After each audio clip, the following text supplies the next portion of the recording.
A bullet of mass 100 gram is fired from a gun of mass 20 kg with a velocity of 100 meter per second. Calculate the velocity of recoil of the gun. So what is given in question number 1? It is given that mass of the bullet M is given. Mass of the bullet M is given as 100 ग्राम. तो जब भी ये 100 ग्राम दिया रहेगा, इसको सबसे पहले आप केजी में कन्वर्ट करेंगे. So it will become 100 upon 1000, that is 0.1 KG. ठीक है. अब दूसरा क्या दिया हुआ है हमको? Mass of gun.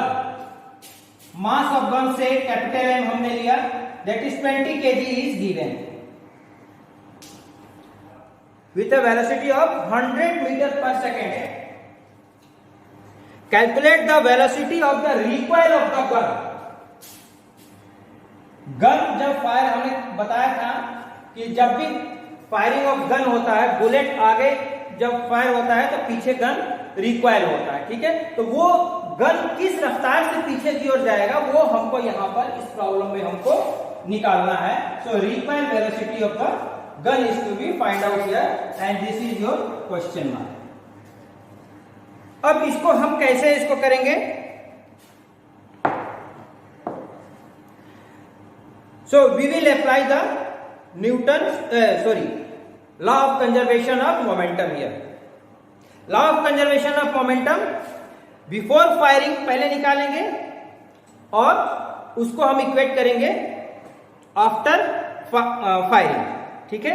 तो बिफोर फायरिंग, फायरिंग से पहले the total mass of bullet. Now I am solving it. So this is the given problem. We have to find the recoil velocity, that is your recoil velocity. Recoil velocity किसका? Recoil velocity gun का. Recoil velocity of gun. Okay. Now let us solve this problem. m is the mass of the gun. So let the total mass be m is equal to mass of the bullet plus mass of the gun, and this is equal to 20. This is equal to 0.1 plus 20. That is 20.1 kg is the total mass. Momentum. किसका momentum? Momentum कब होगा? जब gun fire होगा. So momentum of gun and bullet दोनों का combined मास लेते हुए इसका हम मोमेंटम निकालेंगे. This is equal to sum of the gun and bullet is equal to 20 into what is the velocity of the gun? This is the recoil velocity is to be find out. So 20 into v. ये हमको v निकालना है, velocity of the gun plus momentum of the bullet, that is mass into the velocity of the bullet, that is what was it? कितना था उसका? Velocity of the bullet कितना था? 100 metre per second. ठीक है. So multiplied by 100. So this becomes your 10 plus 20 v. This is what? This is the final momentum of the system. Where, अब इसमें देखिए where जो 100 जो है, where final velocity of the bullet v is equal to 100 meter per second. Final velocity of the gun is equal to v, which is to be find out. ठीक है. ये जो 100 है ये भी बुलेट का फाइनल वेलोसिटी है, क्योंकि वो बुलेट का वेलोसिटी कब फाइनल होगा? जब वो बंदूक से निकलेगा, तो वो वेलोसिटी हम फाइनल ले लेंगे। तो इनिशियल वेलोसिटी हम क्या लेंगे बताइए? Initial velocity of the gun u is 0, okay, and initial velocity of the gun, that is say b for bullet, and initial velocity of the gun, that is ug, is also 0. तो final velocity क्या है gun का? हमको निकालना है। Gun का ये हो गया हमारा कितना? 20 इंटू बी, और बुलेट के लिए हो गया 0.1 into 100, that is 10. Now applying law of conservation of momentum. Applying law of conservation. Law of conservation क्या होता है? Final momentum P1 initial momentum P1 is equal to final momentum P2. तो हमने फाइनल मोमेंटम निकाल लिया, means ये हमारा क्या है? P2 है। तो P2 इज इक्वल टू कितना हो गया? 10 प्लस 20 v, और इनिशियल मोमेंटम कितना है? Total final moment initial momentum कितना हो जाएगा? 0. So 0 will be equal to 10 plus 20 v. So v will be equal to minus 10 by 20. So that is minus 0.5 meter per second. So this is the final, or you can say the required velocity of the gun. अब यहां पे देखिए कि minus आ ही गया। Minus क्या indicate करता है? Minus indicate करता है in the opposite direction of the bullet. Bullet आगे की ओर जा रहा है, तो गन कहां जाएगा? पीछे की ओर जाएगा, and that is indicated by negative sign. With which velocity? With velocity of 0.5 meter per second, and this is called as the recoil velocity of the gun. देखिए मैं थोड़ा सा रिपीट कर देना, आपको कंफ्यूजन बहुत सारा हो रहा होगा। यहां पे जो a bullet of mass 100 gram is fired from a gun of mass 20 kg with a velocity of 100 meter per second. तो बुलेट जिसका 100 ग्राम मास है, वो उसका final velocity 100 metre per second दिया हुआ है, और गन का मास 20 केजी दिया हुआ है, और हमको निकालना है गन का रिक्वायर्ड वेलोसिटी, यानी कि फाइनल वेलोसिटी. अब जरा सोचिए कि फायरिंग से पहले बंदूक में गोली भी है और बंदूक भी है मेरे पास, हमने अभी फायर नहीं किया हुआ है, तो क्या है? बुलेट की वेलोसिटी भी 0 और गन की वेलोसिटी भी 0. तो यहां पे हमने initial velocity of bullet is equal to 0 and initial velocity of gun is equal to 0. जब दोनों का वेलोसिटी 0 है, तो इसका मोमेंटम क्या है? इस रुके हुए बंदूक का मोमेंटम 0 है, क्योंकि momentum is equal to mass into velocity, और वेलोसिटी जब 0 हो जाएगा तो मोमेंटम 0 है. तो ये इसी कंसेप्ट को हमने लगाया, applying the law of conservation of momentum.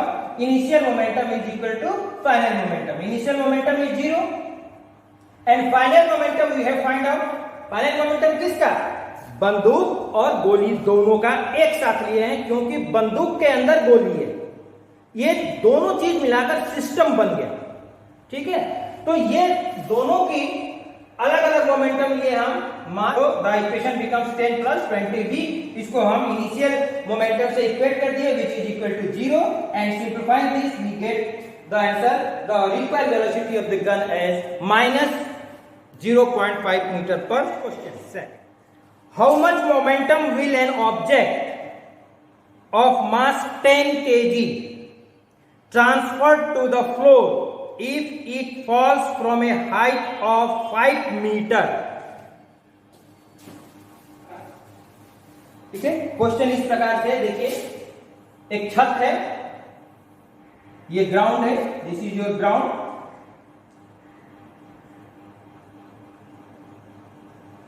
This is your roof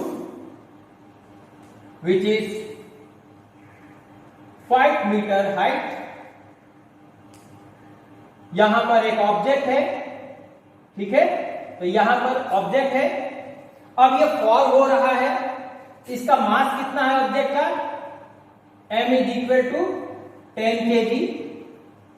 लेकिन जब ये रूफ पर है तो इसका इनिशियल वेलोसिटी कितना है? देखिए क्वेश्चन में नहीं दिया हुआ है, लेकिन आपको इसको थिंक करना होगा कि कौन सा इनिशियल वेलोसिटी कितना होगा, फाइनल वेलोसिटी कितना होगा। तो इनिशियल वेलोसिटी जब छत पर है तो ये इनिशियल वेलोसिटी क्या हो जाएगा हमारा?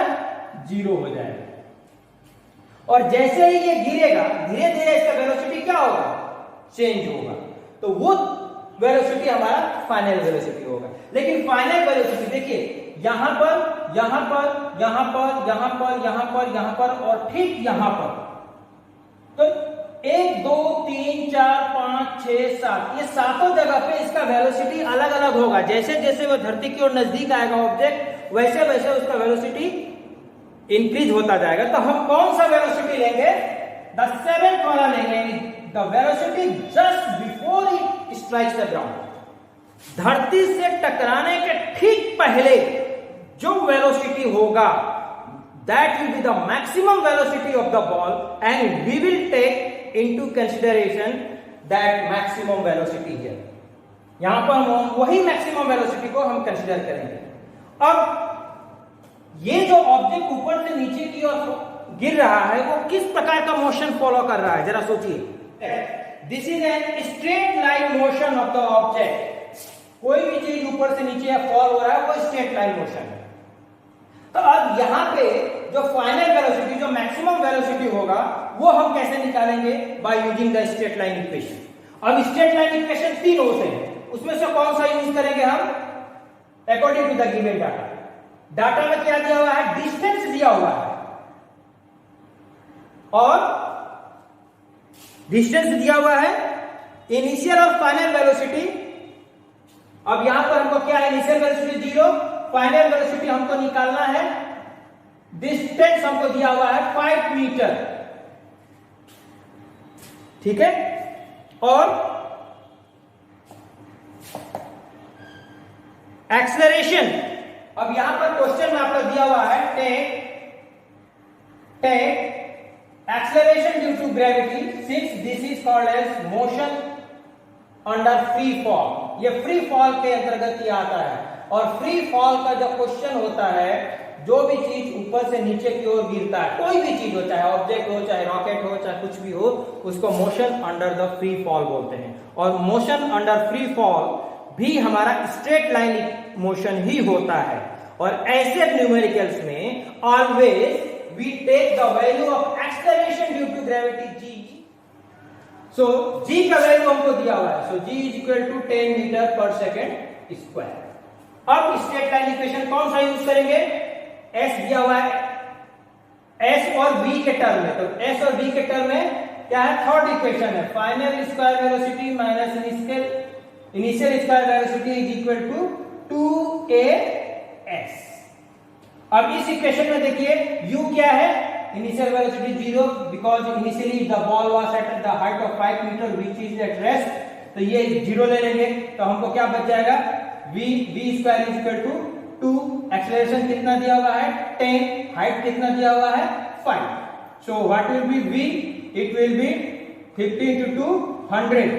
सो v will be equal to 10 metre per second. What is v? 10 metre per second. अब v किस पॉइंट पे है? 1 2 3 4 5 6 7 किस पे है? हमने क्या लिया? Distance 5 means the lowest position पे, just a fraction of second before it strikes the ground, and the distance traveled at that instant will be approximately equal to 5 meter।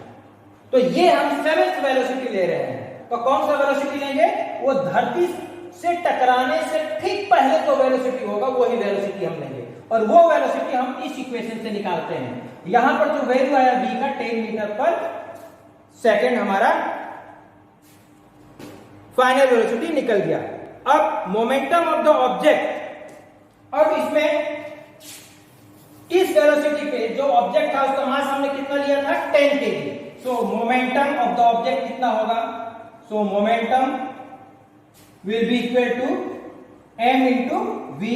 m is given as 10 kg and v is your 10 meter per second। So it will be 100 kg meter per second।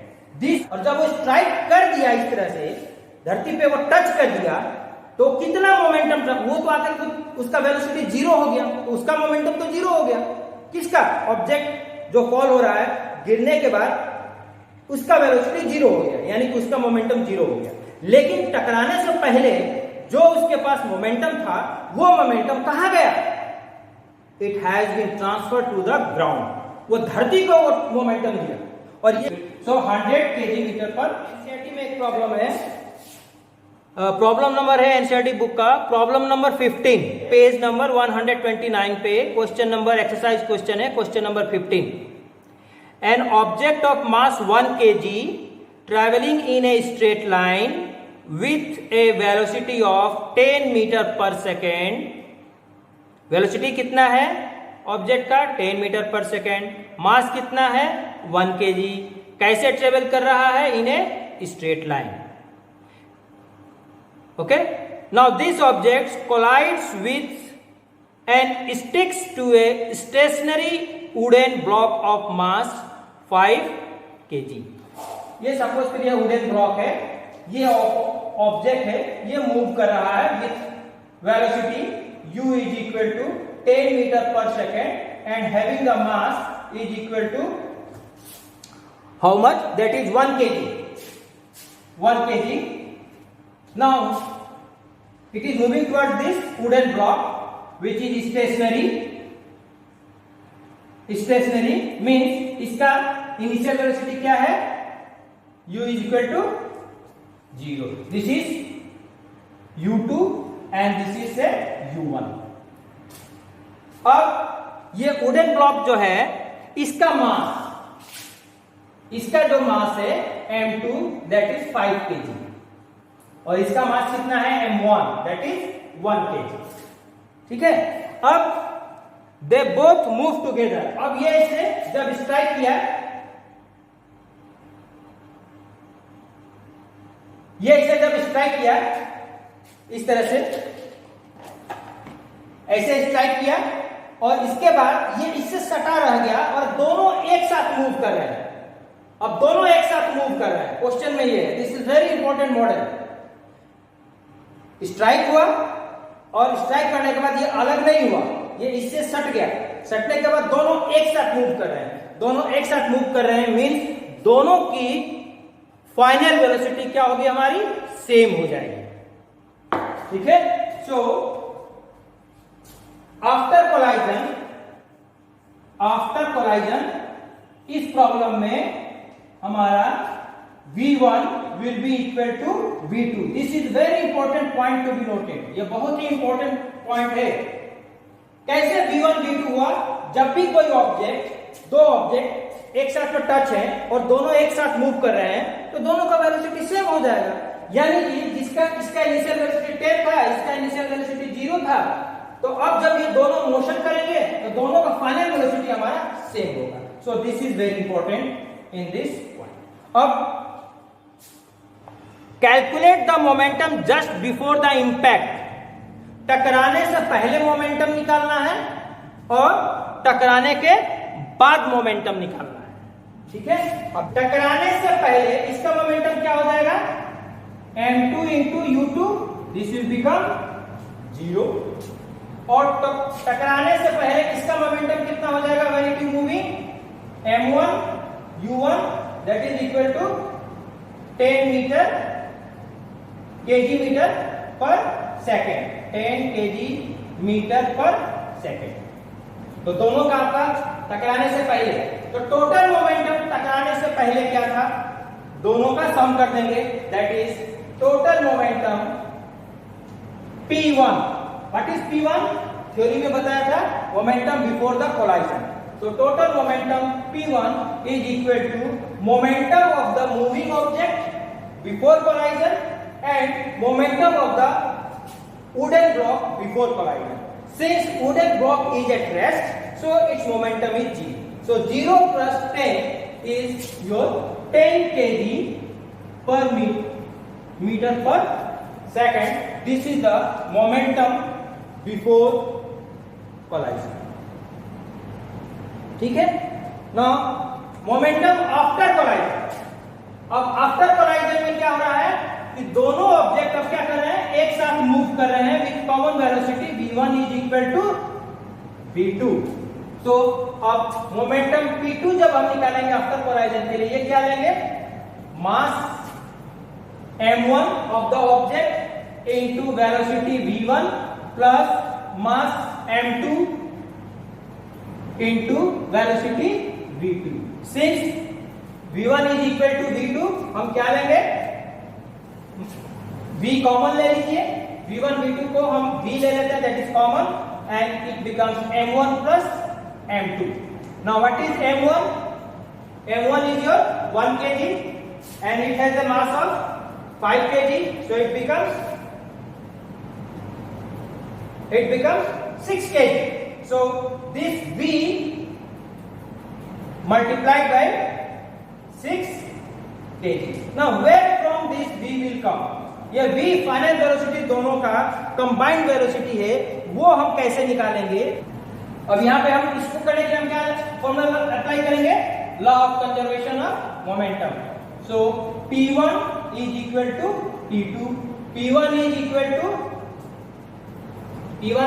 To कितना निकाले हैं, 10 kg metre per second, और P2 हमने क्या निकाला, 6 v kg metre per second. So what is v? v is equal to 10 by 6, that is 1.66 metre per second, और यही हमको निकालना था द वेलोसिटी। तो दोनों का वेलोसिटी हमारा हमने v लिया, दैट इज 1.66, और दोनों एक कॉमन वेलोसिटी से मूव कर रहे हैं। सो this is your A girl of mass 60 kg jumps with a horizontal velocity of 6 meter per second into a stationary car.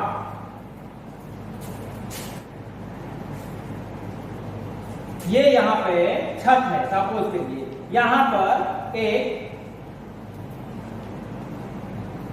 नीचे ठेला रखा हुआ है। अगर कोई लड़का या लड़की इस छत से जंप करेगा, इस ठेले पे आएगा, ठेले पे आने के बाद में क्या होगा, ये ठेला कहां जाएगा, definitely it will come in motion. ये अचानक से ये मोशन में आ जाएगा। जब मोशन में आएगा तो इसके ऊपर में वो ऑब्जेक्ट आ गया, तो ये ऑब्जेक्ट भी उसी वेलोसिटी से मूव करेगा जिस वेलोसिटी से ये ठेला मूव करेगा। यानी कि अब ये गिरने के बाद ये ऑब्जेक्ट इसी पर आ गया और दोनों एक साथ मूव करना रहेंगे, यानी कि फाइनल वेलोसिटी दोनों ऑब्जेक्ट का हमारा v1 will be equal to v2। तो इस प्रॉब्लम में भी हम v1 is equal to v2 दोनों ऑब्जेक्ट का रखेंगे, यानी कि एक ही वेलोसिटी से मूव करेंगे। तो इसको निकालना है कि मास जो है, यहाँ पे जो भी ऑब्जेक्ट है, यहाँ पे गर्ल लिया है, हम एक ऑब्जेक्ट ले रहे हैं, इसका मास है 60 kg, 60 kg,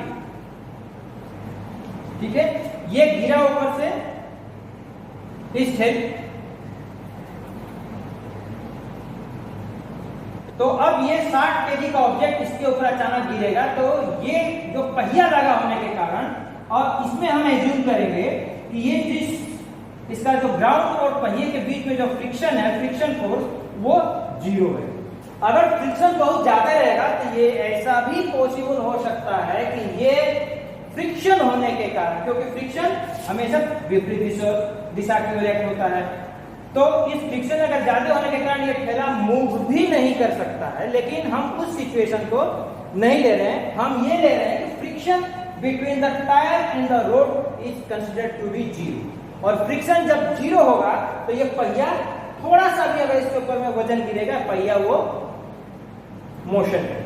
तो किस वेलोसिटी से ये फॉल हो रहा है, that is 6 metre per second. इस वेलोसिटी से ऑब्जेक्ट नीचे की ओर गिर रहा है।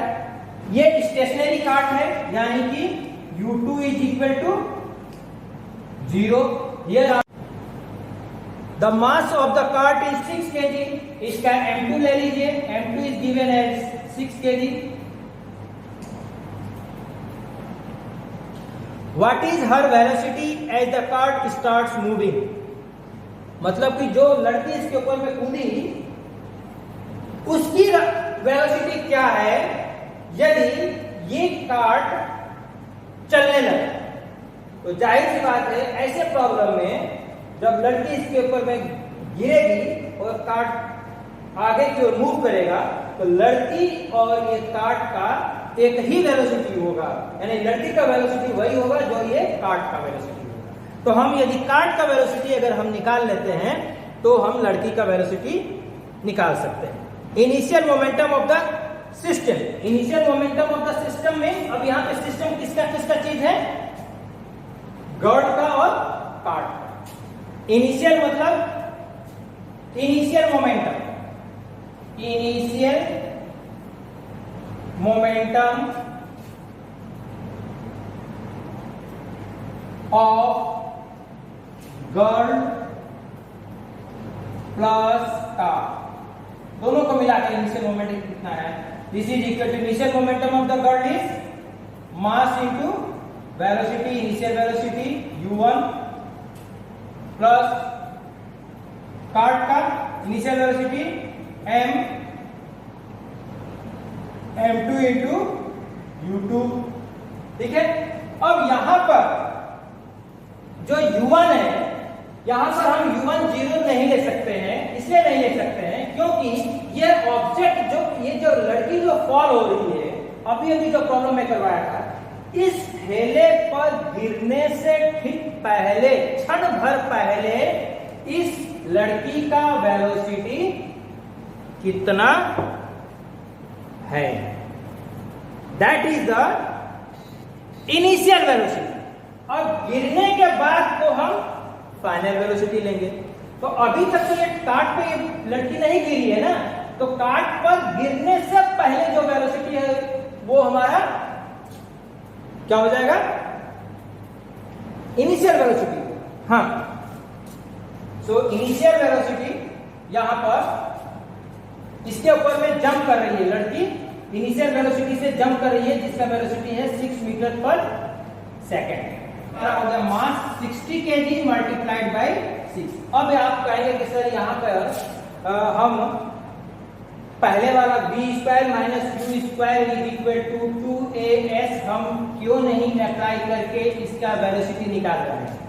बहुत बड़ा क्वेश्चन है, क्यों नहीं निकाल रहे हैं? हम इसलिए नहीं निकाल रहे हैं बेटा क्योंकि क्वेश्चन में ये दिया हुआ है if the girl jumps with initial velocity of 6 meter per second, horizontal velocity of 6 meter, मतलब इसके ऊपर में ये कूद रही है। तो जब कूदी उसका वेलोसिटी कितना था, 6 metre per second. 3 into 6 plus, अब देखिए u2 क्या है हमारा, 0 है। सो इनिशियल दोनों का इनिशियल मोमेंटम कितना हो जाएगा, 360 kg मीटर पर सेकेंड।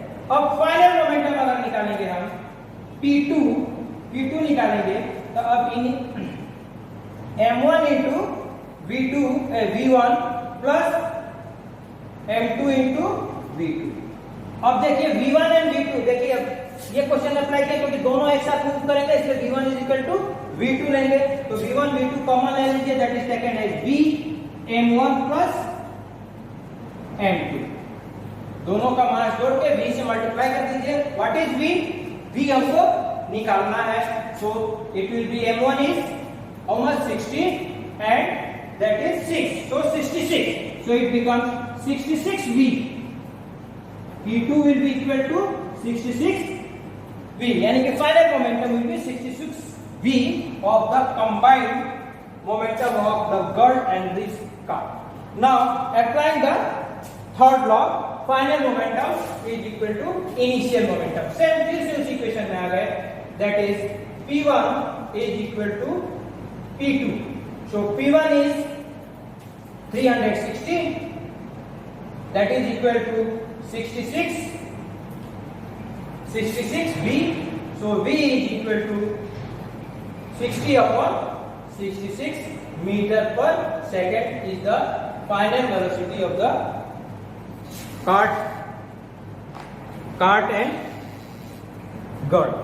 तो कॉम्पिटिटिव एग्जाम में इसको करने के लिए ये बात को कंसेप्ट रखिए कि एक मॉडल जो है कि कोई भी चीज, एक मूविंग ऑब्जेक्ट दूसरे स्टेशनरी ऑब्जेक्ट पे जब स्ट्राइक करेगा और वो उसके साथ स्टिक कर जा रहा है, यानी कि उसके साथ सट जा रहा है, तब दोनों की फाइनल वेलोसिटी हम ऑलवेज सेम लेंगे। ठीक है, ये एक केस है और इसी केस पे आप लोगों का क्लास 9th में न्यूमेरिकल आता है।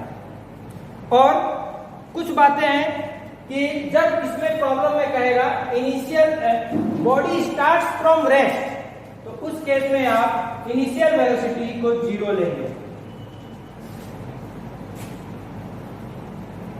इनिशियल वेलोसिटी को आप बॉडी स्टार्ट्स फ्रॉम रेस्ट। और यदि आता है sentence a moving object comes to rest in 5 second, एक मूविंग ऑब्जेक्ट जो पर्टिकुलर वेलोसिटी से मूव कर रहा था लेकिन वो रेस्ट में आ जा रहा है 5 सेकेंड में, यानी कि ऐसे क्वेश्चन को हम फाइनल मूविंग तो है यानी कि इनिशियल वेलोसिटी है, लेकिन 5 सेकेंड में वो 0 हो जा रहा है उसके वेलोसिटी, यानी कि ऐसे सेंटेंस में हम v = 0 रख लेते हैं। A body starts from rest, that is used initial velocity is equal to 0. A body comes to rest, it means that final velocity is equal to 0. ठीक है, और if a moving body strikes to an stationary object and it sticks to it, उसके साथ सट जा रहा है और उसमें पूछ रहा है कि फाइनल वेलोसिटी दोनों का क्या होगा, तो दोनों का एक ही वेलोसिटी होगा, यानी कि सट गया और दोनों इस तरह से मूव कर रहे थे, एक ही वेलोसिटी होगा।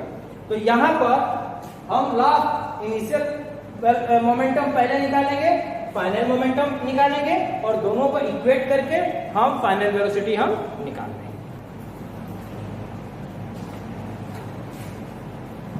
Okay, that's all for today.